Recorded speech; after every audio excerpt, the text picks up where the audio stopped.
Coffee Classic.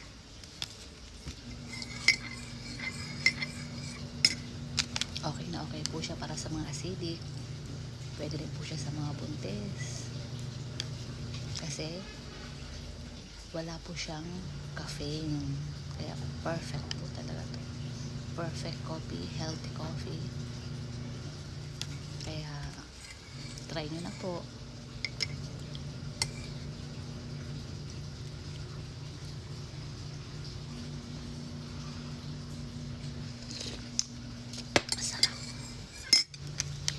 Buy on my shop link. Heart for you.